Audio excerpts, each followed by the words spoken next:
자, 지금부터 8월 넷째 주 예배 시작하도록 하겠습니다. 찬송가 14장 1절 부르시겠습니다.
이에 예수께서 제자들에게 이르시되 누구든지 나를 따라오려거든 자기를 부인하고 자기 십자가를 지고 나를 따를 것이니라. 아멘. 살아계신 하나님 아버지, 오늘도 거룩하고 복된 날 우리들에게 허락해 주시며 또 비록 비대면이지만 우리 하나님 앞에 또 예배를 드리는 시간입니다.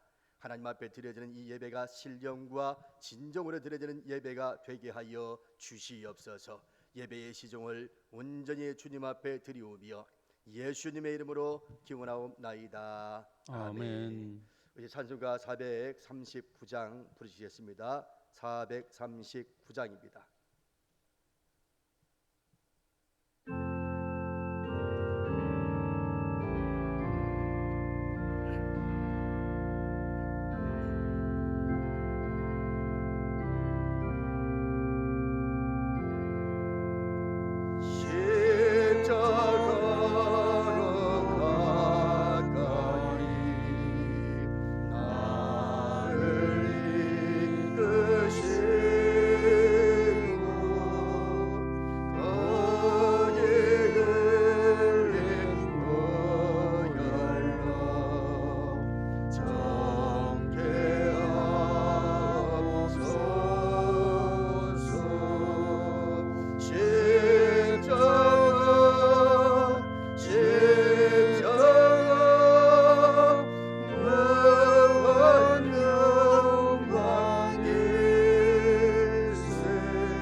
이제 다 같이 사도신경으로 신앙 고백하도록 하겠습니다.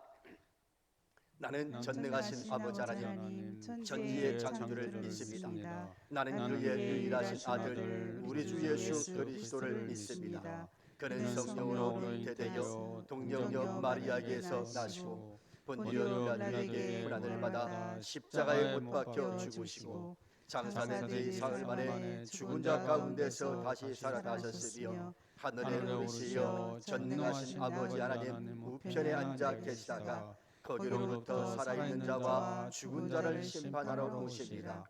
나는 성령을 믿으며 거룩한 공교회와 성도의 교제와 죄를 용서받는 것과 몸의 부활과 영생을 믿습니다. 아멘.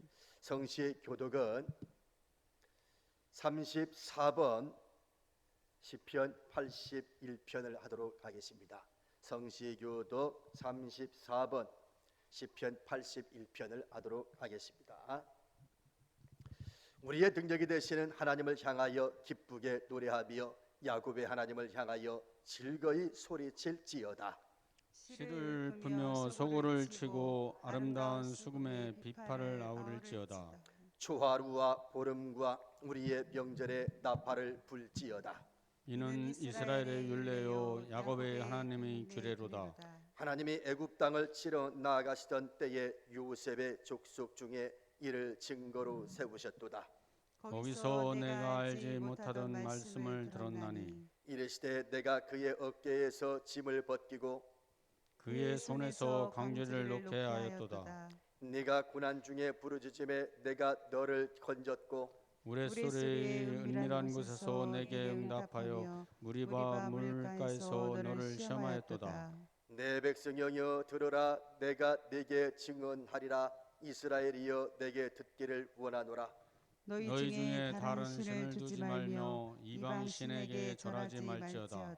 나는 너를 애굽 땅에서 인도하여 낸 여호와 내 하나님이니 내 입을 크게 열라. 내가 채우리라 하였으나 내 백성이 내 소를 듣지 아니하며 이스라엘이 나를 원하지 아니하였도다. 아멘. 이 시간에는 우리 유근수 안수집사님 나오셔서 기도 인도해 주시겠습니다.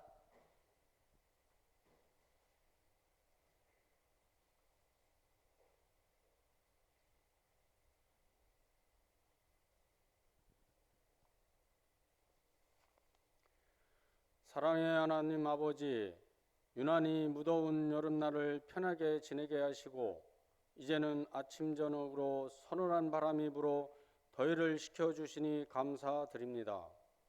십자가의 사랑을 생각하면 여름날의 태양보다 더 뜨거움을 느낍니다. 아침 안개 같은 우리를 하나님의 손바닥에 새기시고 기억하여 주시니 감사합니다. 이런 세상 안에 살면서 우리는 어떤 반응을 하며 살았는지 뒤돌아봅니다. 하나님의 주권에 기억하지 않고 현상을 보며 불평하는 우리 믿음 없음을 용서하여 주옵소서. 이 시기를 어려움 중에 지내는 성도들을 지켜주시고 또한 이들을 위하여 기도하는 성숙한 하나님의 자녀가 되게 하옵소서. 사모하는 영을 만족해 하신 하나님, 찬송 소리로 가득해 하는 예배당이 비대면 예배로 인해 텅 빈 예배당을 볼 때 너무 마음이 아픕니다. 은혜를 나누며 교제할 수 있도록 이 코로나를 속히 멸하여 주옵소서.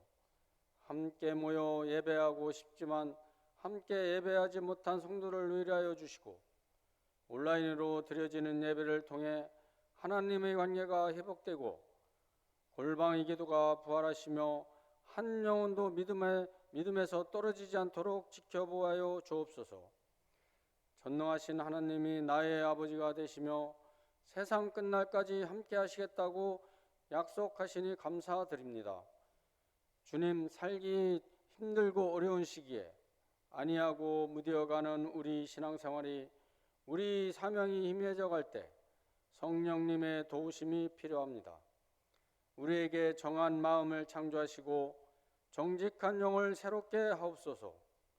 여호와를 앙망하는 자는 새 힘을 얻으리니 독수리 날개침과 같은 힘을 얻으리라 하신 주님, 우리 영이 회복되게 하시고 새 힘을 얻어 세상을 이기게 하옵소서.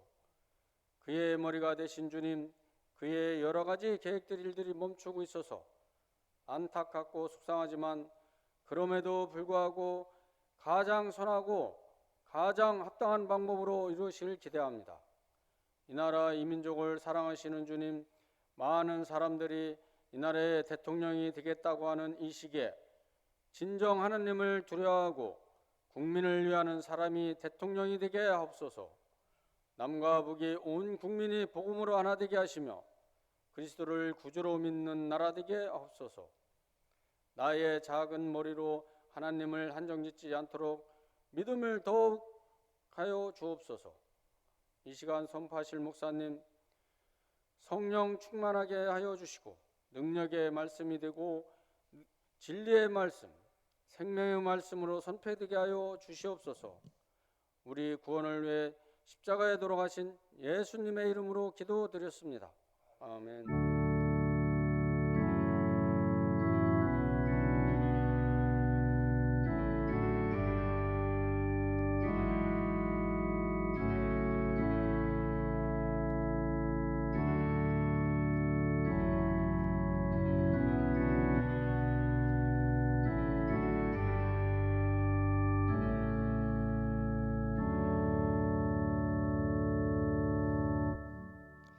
예, 이제 오늘 주시는 말씀 보겠습니다. 마가복음 15장 21절부터 25절까지의 말씀을 제가 봉독하도록 하겠습니다. 마가복음 15장 21절부터 15절까지 제가 읽겠습니다. 마침 알렉산더와 루포의 아버지인 구레네 사람 시몬이 시골부터 와서 지나가는데 그들이 그를 억지로 같이 가게 하여 예수의 십자가를 지우고 예수를 끌고 골고다라 하는 곳, 번역하면 해골의 곳에 이르러 모략을 탄 포도주를 주었으나 예수께서 받지 아니하시니라. 십자가에 못 박고 그 옷을 나눌새 누가 어느 것을 가질까 하여 제비를 뽑더라. 때가 제3시가 되어 십자가에 못 박으니라. 아멘. 잠깐만 기도하겠습니다. 살아계신 우리 아버지 하나님, 참으로 주의 은혜를 진실로 감사와 영광을 주님 앞에 올립니다. 오늘도 아버지 비대면으로 예배를 드리지만 하나님 앞에 드려지는 이 예배를 통해서 들려지는 하나님의 말씀이 또 은혜가 되게 하여 주시옵소서. 아멘. 그래서 오늘도 증거되는 이 말씀이 사람의 말로 들려지지 아니하고 하나님의 말씀으로 들려지게 하여 주시옵소서. 아멘. 그래서 전하는 이나 듣는 이 모두가 다 하나님의 음성을 듣고 돌아갈 수 있게 하여 주시고 한 주간을 생활하게 하여 주옵소서. 아멘. 예수님 이름으로 기도하옵나이다. 아멘. 할렐루야. 아멘. 오늘도 주 안에서 여러분을 진심으로 사랑하고 축복합니다. 예, 오늘도 비대면이네요. 예, 비대면이지만 그래도 또 말씀 듣기 전에 우리가 늘 하던 거니까 구호 또 외치고 그리고 난 다음에 말씀을 듣도록 하십시다. 다 같이 해봅시다. 시작. 나는 갈수록 잘 된다. 나는 건강하다. 나는 행복하다. 그러게 될 줄로 믿습니다. 아멘. 예, 또다시 대전 방역 단계가 4단계 2주간 또 연기가 됐어요. 휴가 기간에 또 연휴에 이렇게 되다 보니까 많은 사람들이 이동을 했고 그래서 이 확산세가 꺾이질 않아서 부득불 또다시 9월 5일까지 2주간 연장이 됐습니다. 바라기는 이번 연장이 꼭 마지막이기를 바라봅니다. 어쩔지는 모르겠습니다만 어쨌든 그렇게 좀 바라봅니다. 우리가 함께 기도하면서 한번 기다려보지요. 오늘 설교 제목이 여러분 주부를 보시면 또 어떻게 받아들이는지 모르겠습니다만 오늘 제목이 억지로라도 십자가를 지자 이렇게 제목이 붙어 있습니다. 억지라도 십자가를 지자. 제목이 마음에 안 들죠? 왜? 우리가 하나님 앞에 나올 때는 언제나 자원하는 마음으로 기쁜 마음으로 뭐 이런 말 많이 쓰는데 억지라도 십자가를 지자라고 이렇게 얘기하니까 좀 마음에 들지는 않을 거예요. 그런데 참 목회를 하다 보면 여러 가지 논쟁을 우리 교인들이나 또 젊은 청년들하고 할 때가 있는데 가장 많은 논쟁거리가 뭐냐면 11조예요. 사람들이 이 물질에는 굉장히 민감하고 예민하거든요. 그러다 보니까 11조에 대해서 논쟁을 벌일 때가 많이 있습니다. 목사님, 신약에는 11조라는 얘기가 한마디도 나오지 않는데 시대가 어떤 시대인데 지금도 11조를 해야 합니까? 뭐 일부 또 이해를 못하시는 분들도 그렇게 얘기하고, 특히 젊은 사람들이 그런 얘기를 좀 많이 하지요. 그러면서 이렇게 얘기합니다. 목사님, 아무리 강단에서 그렇게 얘기한다 해도 할 마음이 있어야 하는 거지 아무리 얘기한다고 합니까? 그렇죠? 틀린 말은 아니에요. 맞아요. 그러나 하나는 맞지만 두 가지는 틀려요. 여러분, 처음부터 마음이 내켜서 하는 사람이 얼마나 됩니까, 여러분? 처음부터 오자마자 11조고 처음부터 오자마자 헌신하고 처음부터 오자마자 봉사하고 이러시나요? 교회 발 들여놓자마자? 그런 사람이 어디 있어요? 처음에는 내가 잘 모르고 이해도 없지만 그저 위에서 목사님이 하라고 하니까 해보는 거예요. 처음에는 어거지라도 순종하고 억지라도 해보다 보면 나중에 어떻게 되냐면 믿음이 붙고, 그러다 보면 진심에서 우러나는, 그때부터는 마음에서 우러나는 그런 헌신과 봉사, 헌금도 할 수 있는 거예요.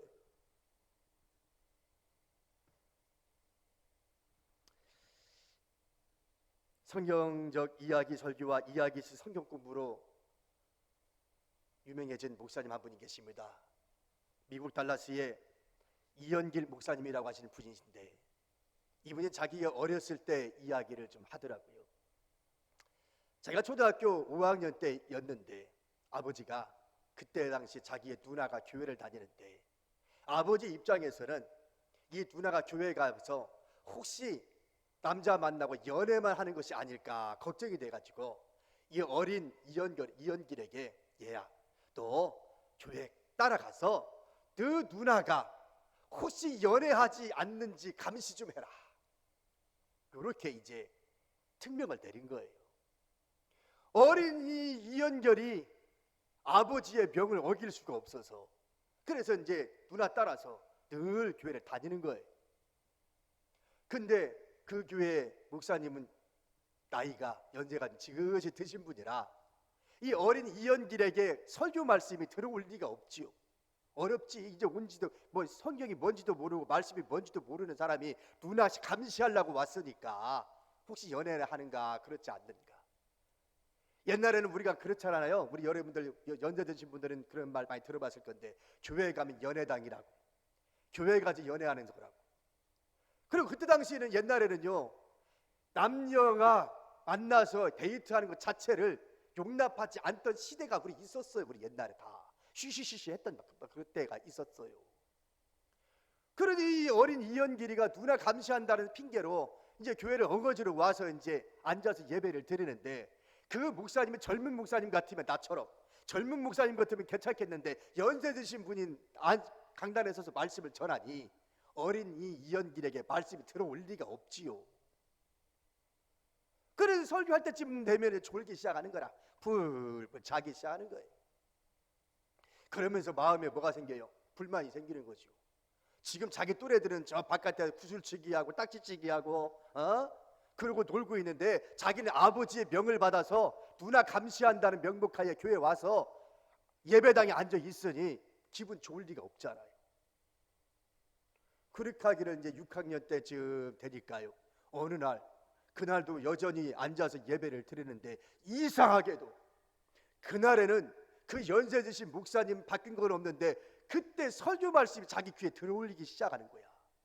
말씀이 들리기 시작하는 거예요. 지금까지는 말씀이 들리지도 않고 그냥 쿨쿨 잠만 잤는데 이상하게 어느 순간 말씀이 들려지기 시작하는데 말씀의 은혜가 되는 거야. 믿음이 생기는 거예요.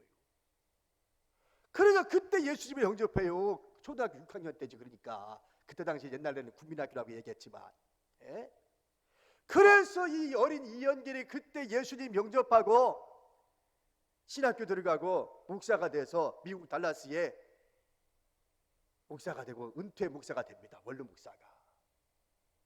여러분 생각을 해보세요. 이 어린 이연길이가 무슨 믿음이 있었겠어? 근데 억지로 아버지의 명을 받아 억지로 교회에 와가지고 누나 감시하는 바람에 그렇게 이야기하다가 어느 순간에 말씀이 들어와서 영접한 거잖아요. 여러분, 오늘 우리 신앙인이라고 한다면 십자가는 억지로도 지어야 돼요. 맨날 기분 내키갖고 할 수 있는 것은 아니에요. 때로는 처음에는 어거지라도 해야만 해요.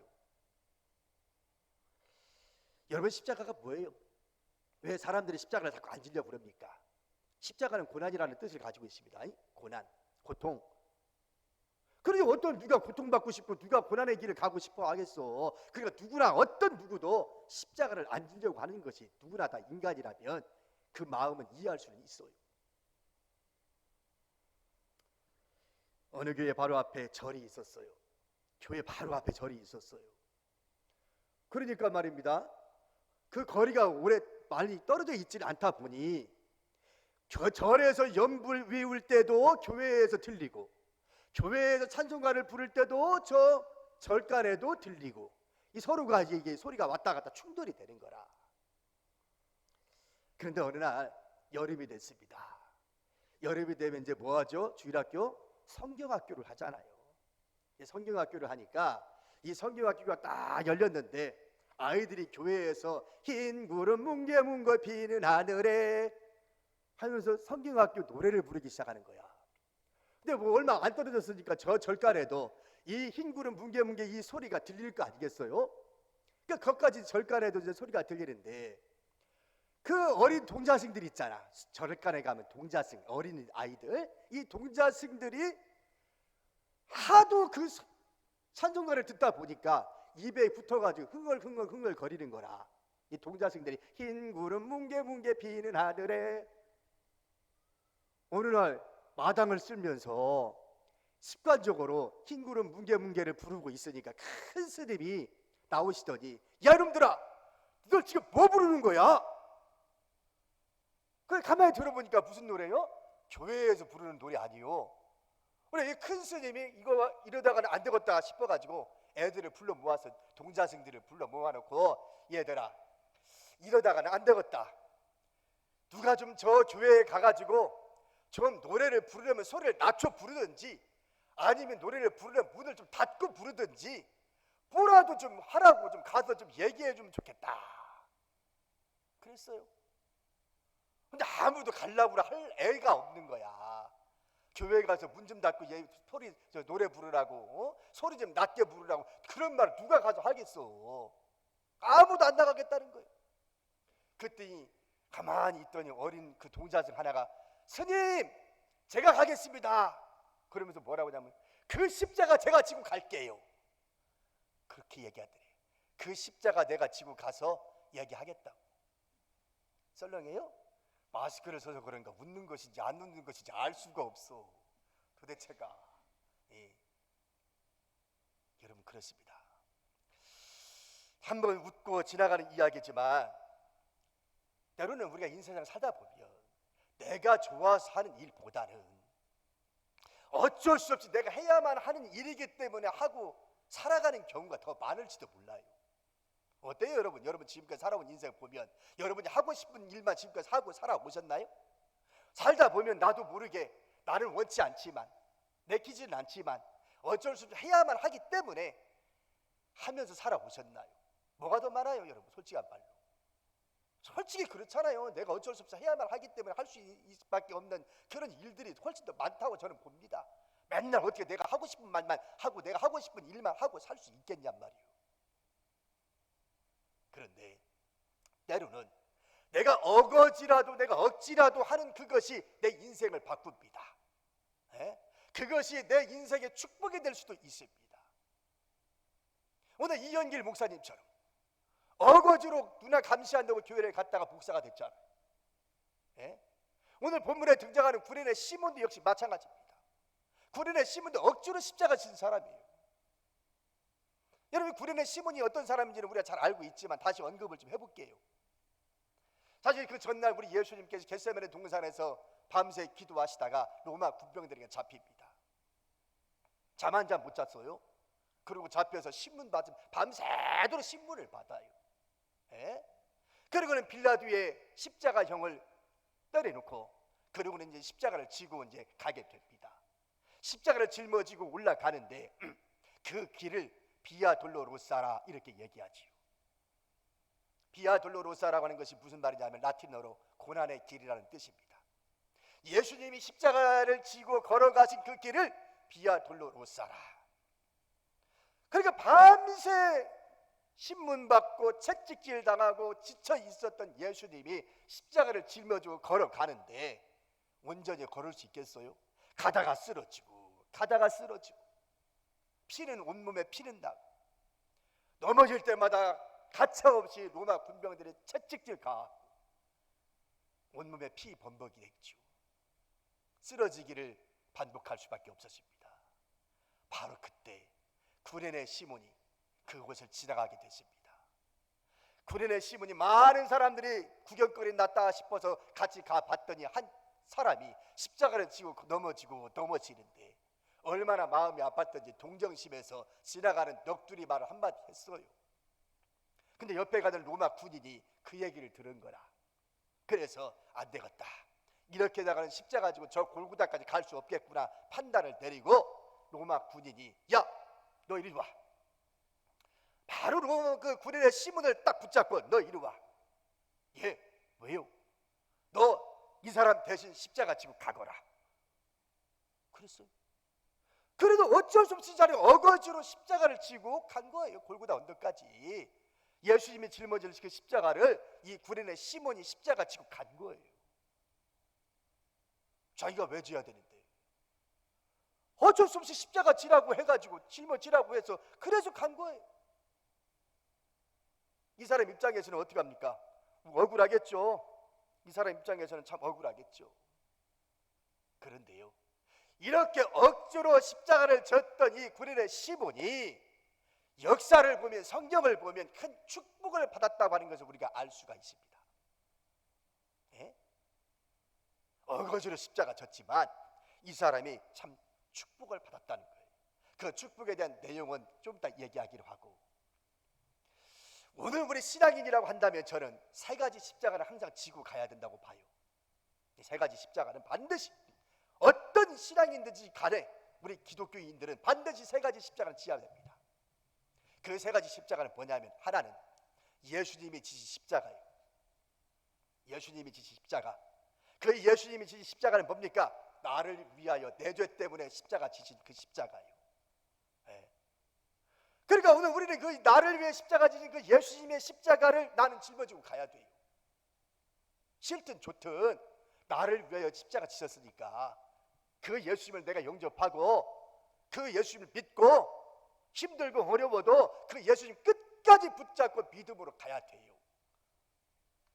그 다음 두 번째 우리가 지어야 될 십자가는 뭐냐면 다른 사람을 위한 십자가입니다. 다른 사람을 위한 십자가, 이웃을 위한 십자가예요. 약자를 위하여 내가 짊어질 십자가입니다. 내가 기독교인이기 때문에, 내가 예수님을 따라가는 사람이기 때문에 예수님의 사랑을 실천했던 것처럼 다른 사람을 위해, 타인을 위하여 내가 짊어져야 될 십자가예요. 네? 그래서 민족을 위한 십자가도 있고 다른 사람을 위한 십자가도 있고, 그래서 이 나라를 위한 십자가도 있고 내가 다른 사람을 위하여 짊어질 십자가입니다. 어쩔 수 없어요. 내가 예수님을 믿는 한, 내가 예수님을 안 믿는다고 한다면 내가 이런 얘기 할 것도 없지만, 여러분과 내가 예수님을 믿는 사람이라면 어쩔 수 없이 우리는 다른 사람을 위한 십자가 내가 짊어져야 돼요. 예수님이 내 죄 때문에 십자가 진 것처럼. 할렐루야. 아멘.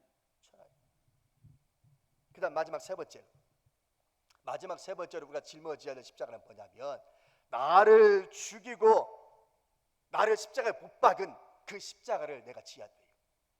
나를 죽이고 나를 십자가에 못 박은 십자가, 나를 내가 죽여야 된다 이 말이요. 내가 나를 십자가에 못 박아야 돼요. 그 십자가 내가 지고 가야 돼요. 왜 그렇게 말씀하냐면, 누가복음 9장 23절 말씀 보면 아무든지 나를 따라오려거든 자기를 부인하고 자기 십자가를 지고 나를 따를 것이니라, 그렇게 말씀했거든요. 아무든지 나를 따라오려거든 자기를 부인하라고, 나를 부인하고 내가 짊어진 십자가 지고 나를 따를 것이니라. 이걸 누가 지워주는 게 아닙니다. 내가 내 자신을 주님을 앞세우면서 주님 오시는 그날까지 역사가 나한테 주어지는 십자가를, 그 소명을, 그 사명의식을 가지고 내가 걸어가야 된다는 거예요. 내가 편의상에게 첫째, 둘째, 셋째 이렇게 나누었지만 이건 나누어질 수 있는 게 아니에요. 편의상 나눴지만, 아니 주님이 나를 왜 십자가 치셨는데 나눌 수 있어요? 타인을 위한 십자가, 내가 나 자신을 죽이고 주님을 앞세우는 거, 이거 어디 나누어질 수 있나요? 나누어질 수 없어요. 다만 이 세 가지는 반드시 우리가 짊어지고 가야 될 십자가다, 예수 믿는 사람이라면. 할렐루야. 아멘. 자, 그렇다면 내가 금방 그랬잖아요. 억지로라도 십자가를 졌더니 축복을 받았다, 이죠. 그럼 구레네 시몬이 어떤 축복을 받았는가? 구레네 시몬뿐만 아니라 그의 가문이 축복을 받습니다. 그의 가문이 억지로 십자가 졌지만 그 축복이 뭐냐? 그 축복이 지금부터 얘기하는 거 잘 들어보세요. 예? 우선 성경에 보면 당당하게 이 사람의 이름을 성경에 기록합니다. 맞죠? 우리 읽었잖아요, 금방. 여러분 21절 보세요. 뭐라고 되어 있어요? 21절 보면 알렉산더와 루포의 아버지인 구레네 사람 시몬 되어 있죠. 우리 성경 말씀에 알렉산더와 루포의 아버지 구레네 사람 시몬, 이 사람의 이름이 당당히 성경에 기록되어 있다. 그러니까 이 사람의 이름이 성경이 되었다. 할렐루야. 이게 얼마나 축복입니까, 여러분? 여러분의 이름이 성경에 기록됐다고 생각을 해보세요. 여러분 축복이 아닙니까? 이런 축복을 받아요. 당당히 자신의 이름을 이 성경 속에 기록하고 있습니다. 자, 이거는 마태복음이나 누가복음보다도 훨씬 더 자세한 설명을 붙인 겁니다. 사실 마가복음이 로마 사람들을 위해서 기록된 것이라고 생각을 한다면, 마가복음이 로마 사람들을 상대로 지어진 책이라고 한다면, 이 로마 사람들에게 이 구레네 사람 시몬이라고 하는 이 사람에 대한 이름이 그만큼 많이 알려져 있었다는 얘기예요. 여러분, 알렉산더와 루포, 이 구레네 시몬, 이 사람들의 이름을 로마 사람들의 이름을 대부분 다 알고 있었다는 얘기입니다. 그 당시 예수 믿는 사람들이라면 다 알고 있었다는 얘기예요. 그만큼 당시 그 교회에, 로마 교회에 큰 기둥 같은 일꾼이 되었다는 것을 우리에게 반증해주고 있다는 얘기입니다. 또 어디서 그것을 좀 더 알 수 있느냐면 사도 바울이 로마에 편지를 쓰지요. 그게 뭐요? 로마서잖아요. 바울이 마지막 소망을 가지고 로마에 가서 복음을 전하고 싶은 마음에 로마 교회의 성도들에게 편지를 썼는데, 그 편지에 로마서 16장 13절에 보면 바울이 이렇게 씁니다. 중 안에서 택하심을 입은 루포와 그의 어머니에게 문안하라. 그의 어머니는 곧 내 어머니이니라. 이렇게 말합니다. 그러니까 로마에 있는 성도들한테 편지를 쓰면서 이 말을 하는 거, 주 안에서 택하심을 입은 루포와 그의 어머니에게 문안하라. 루포가 누구예요? 구레네 시몬의 아들이에요, 아들. 알았어요?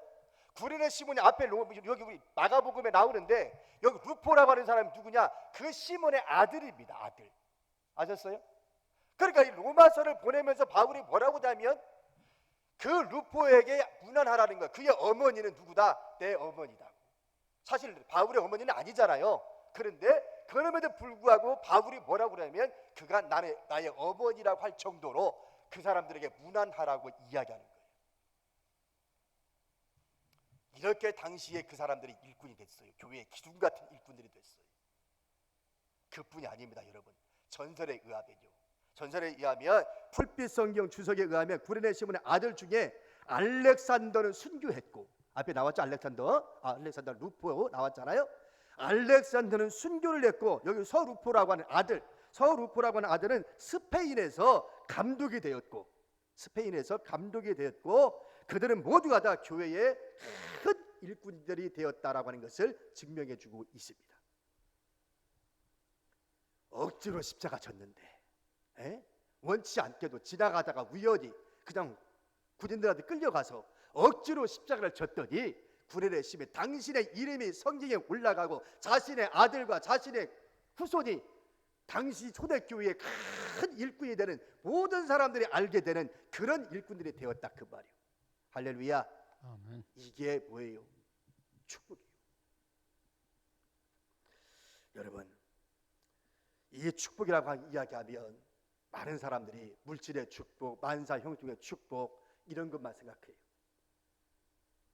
물론 그 말도 뭐 틀린 말은 아니에요. 우리가 바라는 소망이 아마 그럴 겁니다. 여러분이 기다리는 그 축복이라고 하는 것이 남들보다 더 많이 집 큰 거 사고, 더 좋은 차 타고, 뭐 돈 많이 벌고, 뭐 성공하고, 이게 축복이라고 생각할지 모르겠어요. 그러나 성경이 말하는 축복은 과연 뭘까? 네? 성경이 말하는 축복이 뭘까? 저는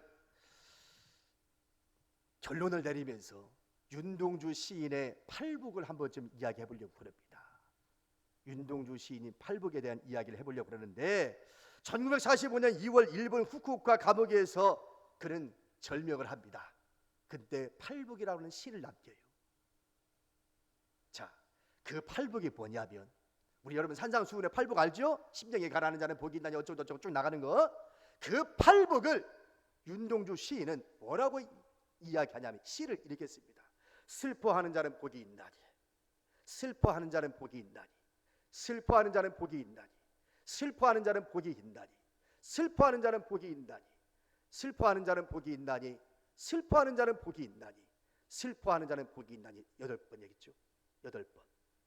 그러면서 뭐라고 그러냐? 저희가 영원히 슬플 것이요. 이렇게 얘기해요. 뭐라? 아니 무슨 팔복을 이렇게 얘기해? 내가 아는 팔복과 좀 다르네? 아니 윤동주 시인이 이 산상수훈에 나오는 팔복을 몰라서 이렇게 썼는가? 그럴까요? 천만의 말씀입니다. 여러분, 윤동주 시인은요, 그의 할아버지 윤학원 집사님 아래에서 어릴 때부터 신앙을 배웠습니다. 아주 신앙이 투철한 사람입니다. 그런 그가 산상수훈을 모를 리가 없어요. 그는 산상수훈을 외우고 다닐 정도로 그 산상수훈에 대해서는 아주 해박한 지식을 가지고 있습니다. 그런데 어릴 때부터 신앙의 가문에서 컸던 윤동주 시인은 그래도 그의 시를 보면 하늘이라는 말과 그 다음 십자가라는 말이 참 많이 등장을 합니다. 그런데 이 사람이 슬퍼하는 자는 복이 있나니, 슬퍼하는 자는 복이 있나니 8번을 쭉 이야기해요. 도대체 왜 윤동주는 그렇게 썼을까? 우리가 알고 있는 팔복이 아닌데, 슬퍼하는 자가 무슨 복입니까, 여러분? 그리고 끝에 뭐라고 그랬어요? 영원히 슬퍼할 것이요. 이게 무슨 축복이야? 그렇죠? 그런데 오늘 윤동주 시인은 슬퍼하는 자가 진정한 복을 받는 사람이라는 거예요. 왜냐? 그때 당시 시대 상황을 바라보면 일제강점기 시대에 나라는 빼앗겼고 많은 사람이 수탈에 고통을 당하고 있던 그 시대에 정신이 올바로 바뀐 사람이라면 이 시대는 기뻐하고 환희에 넘치는 그런 말을 할 수 있는 사람은 없다 그 말이에요. 정신이 제정신으로 바뀌어 있는 사람이라면 슬퍼하고 애통하고 그런 고통 가운데 우리가 얘기하지 않으면 안 된다라고 하는 이야기입니다. 그런 측면에서 슬퍼하는 자는 복이 있나니 라고 진정한 복을 받는 사람은 바로 그런 사람들에게 돌아가야 된다라고 이야기하고 있는 겁니다. 그러니까 지금 우리 민족이 슬퍼하는 민족인 거야. 그러니까 진정한 오늘 우리 민족이 어떤 축복을 받느냐, 팔복을 우리가 받을 수 있는 자격이 있다는 거예요. 왜? 우리가 지금 슬퍼하고 애통하고 있으니까. 그래서 여러분 마태복음에 보면 그렇게 말씀합니다. 누가복음 6장 21절 먼저 보면 지금 우는 자는 복이 있나니 너희가 웃을 것이며, 그렇게 말했어요. 지금 우는 자는 복이 있나니 너희가 웃을 것이며, 또 25절에 보면 지금 웃는 자여 너희가 애통하며 울리로다, 그렇게 말합니다. 지금 웃는 자는 애통하며 울게 될 것이며 지금 우는 자는 어떻게 할 것이다? 나중에 웃게 될 것이다 라고 이야기합니다. 자, 오늘 제가 결론을 이 시를 통해서 말씀을 드리면서 지금 이 시대는 우리가 일제강점기 때는 아닙니다. 그러나 지금 코로나 때문에 많은 사람이 힘들어하고 있다는 것은 틀림없습니다. 바로 이 시대에 오늘 우리가 짊어져야 될, 억지라도 짊어져야 될 십자가는 분명히 있다고 믿어져요. 교회 안에서 내가 개인적으로 짊어질 십자가가 분명히 있을 겁니다. 장로, 권사, 집사이기 때문에 어쩔 수 없이 십자가 져야만 하는 것이 있을 거예요. 교인으로서 성도로서 기꺼이 내가 의무로 지켜야 될 의무가 분명히 있을 겁니다. 이것이 분명히 내가 힘들고 어려울지라도 억지라도 짊어져야 될 십자가라 한다면 우리는 지어야 될 줄로 믿습니다. 한국교회가 짊어질 십자가가 분명히 이 시대에 있다고 저는 분명히 믿습니다. 장동교회가 이 지역에 우리가 짊어질 십자가가 분명히 있다고 저는 분명히 믿습니다. 그것이 뭔지는 상황에 따라 달라질 수밖에 없기 때문에 이것이다 저것이다 내가 딱 부러지게 얘기하지는 못하겠지만, 오늘 저와 여러분들이 억지라도 십자가를 지고 가는 것이 축복인 것을 우리는 믿고, 어느 순간에 내게 짊어질 그 십자가 있을지라도 마다하지 않냐고 짊어지고 갈 수 있기를 이 말씀으로 축원합니다. 기도하겠습니다. 전능하신 우리 아버지 하나님, 참으로 주의 은혜를 진실로 감사하고 감사합니다. 오늘도 하나님 아버지의 주어진 이 말씀처럼 우리는 때때로 이 세상 살아가면서 억지라도 십자가를 지어야 될 때가 종종 있습니다. 그럴 때 하나님 아버지 짜증나기도 하고 또 원망과 불평이 생길 때도 있습니다.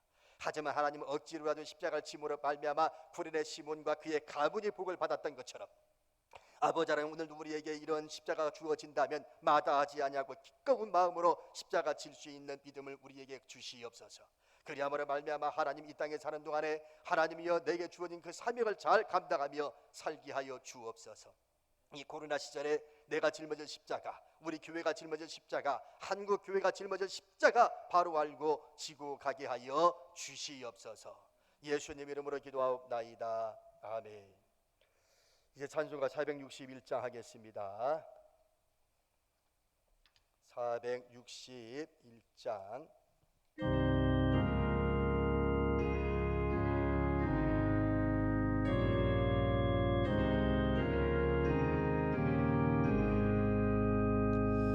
십자가를 질 수 있나 주가 무엇일 때 죽기까지 따르니 성도되다 하였다.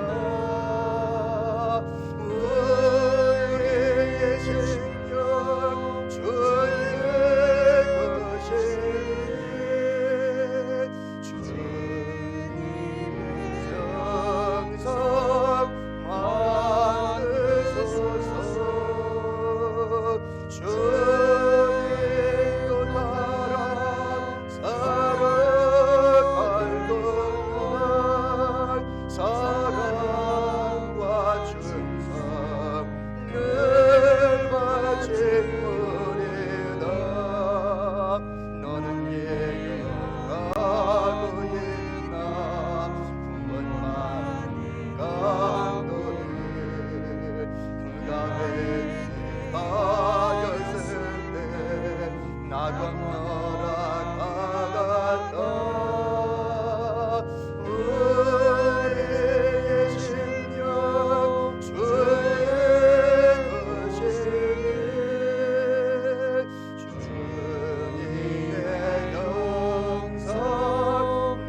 기도하도록 하겠습니다. 고마우신 아버지 하나님, 오늘도 하나님 아버지여 빈손으로 나오지 아니하고 정성을 다하여 또 귀한 예물을 하나님 앞에 올립니다.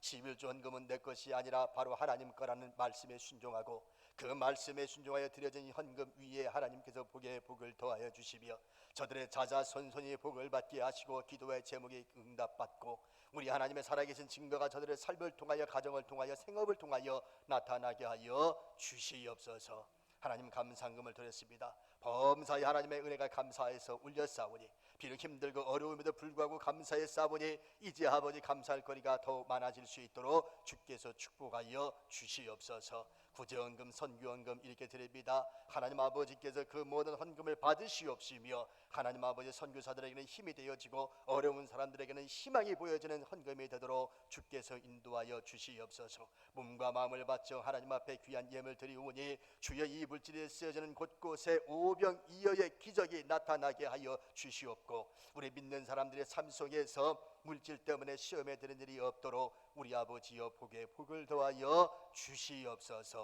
예수님 이름으로 기도하옵나이다. 아멘. 이제 교회 소식 전하도록 합니다. 앞에서 말씀드렸던 것처럼 코로나 4단계가 9월 5일까지 2주간 연장이 좀 됐습니다. 10%까지 대면 예배가 가능하기 때문에 이렇게 16명 정도만 일단 예배에 들어올 수 있어요.